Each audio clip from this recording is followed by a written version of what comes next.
que le matin la vie se renouvelle. C'est ce que David Amelech dit. Que chaque matin la vie se renouvelle.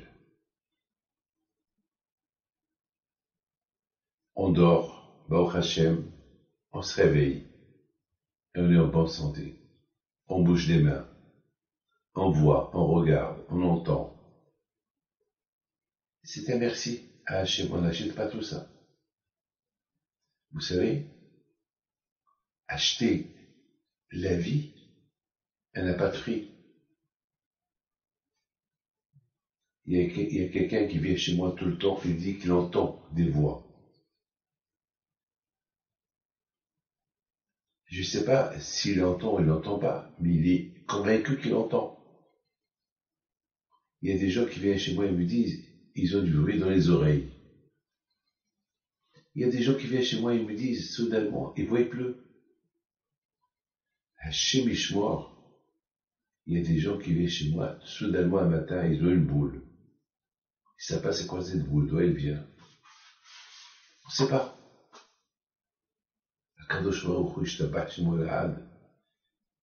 Le matin nous renouvelle. Si on se lève et on est en bonne santé, on est bien, Baruch Hashem.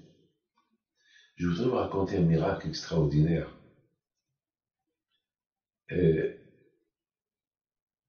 D'une femme qui est venue me voir, et exactement, je l'avais vue la veille, et le matin, elle vient me voir, elle me dit, Rabbi, soudainement, et elle, c'est une femme très superstitieuse.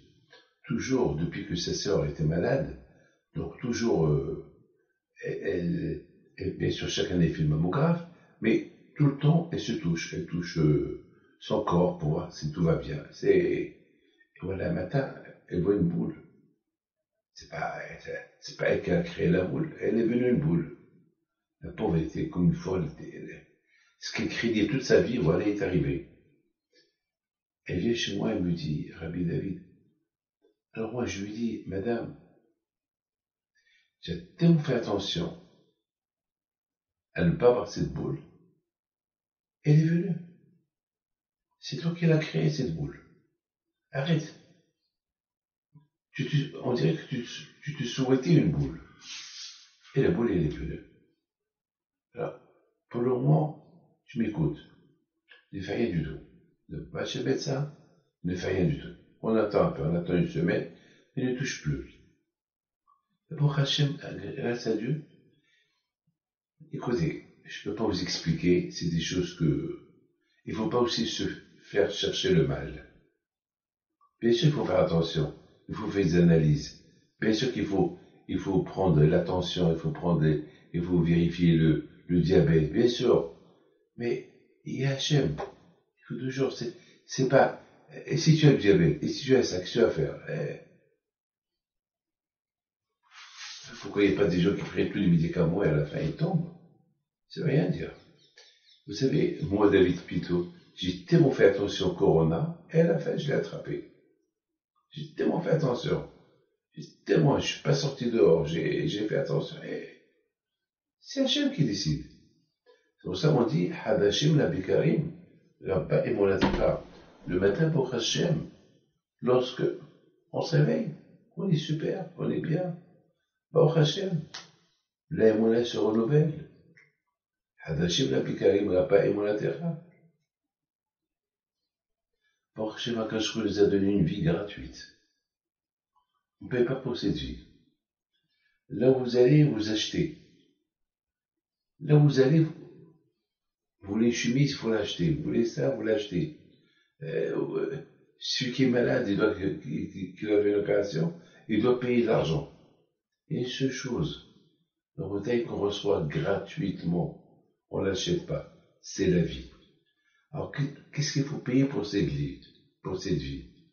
La vie gratuite. Parce qu'il faut payer pour cette vie, c'est pas de l'argent. C'est pas de l'argent. Eh bien, il faut payer à Kadosh Baruch Hu par la Emouna. C'est ça l'échange. Merci à la reconnaissance. La reconnaissance à Kadosh Baruch Hu.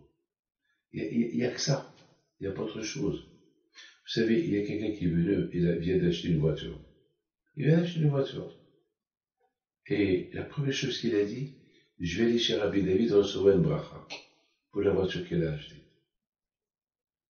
C'est un jeune, et je connais, c'est un jeune qui vient de commencer à travailler dans les pompes à chaleur, et voilà, c'est un jeune de 20 ans. Il voulait être riche. Bah, il a fait quelques clients, et ça, il s'est mis dans la tête Porsche. Et quel Porsche? Jaune. Il vient chez moi. Il veut une bracha. Une bracha pour que le bon Dieu le protège de rien à mourir. Puis je lui dis, mon fils, une Porsche jaune, mais le jaune il attire les yeux. Achète le noir. La personne ne voit. Et secondo, d'où tu as l'argent pour acheter une Porsche? D'où tu as l'argent? Je te connais. Tu venais écouter les cours de Torah. Tu étais à l'école, je sais pas, comment? Rabbi David, c'est mon ambition. C'est mon ambition. Je dis, mon fils, tu veux réussir? Tu veux comme ça une vie gratuite? Mais tu n'as même pas d'argent. Tu n'as même pas d'argent de payer la Porsche. Oui, c'est mensuellement. Mensuellement, il faut payer un argent fou. C'est-à-dire, il faut que tu signes plein de contrats. D'autres, c'est de la Porsche, ça coûte cher. Et tout ça, pourquoi? Ben, ça va, le bon Dieu t'a donné une vie gratuite. Très bien. Mais toi, tu veux la rendre gratuite, de gratuit, de gratuit. Tu veux gratter tout le gratuit. Il m'a pas écouté. Je lui fais la bracha, comme qu'il veut. Mais ça n'a pas duré longtemps. Après un mois, il a tout perdu. Il n'arrivait pas. Il n'arrivait pas. Le Hanara, mauvais œil, bien sûr. Tout le monde criait, waouh, waouh, waouh, waouh, waouh. Et chaque mois, il a annulé un contrat. Et c'est comme ça, attends. Grandis petit à petit. Commence par une petite voiture, de 4 chevaux, Renault, R16, une petite Peugeot. Et au fur et à mesure que les gens s'habituent à tes voitures, après tu achètes une Rolls-Royce, après si tu veux. Mais ne commence pas soudainement. Tu avais 2 ans d'HLM, de l'HLM, tu arrives avec une Porsche. Mes amis, merci pour la vie gratuite que le bon Dieu nous a donnée.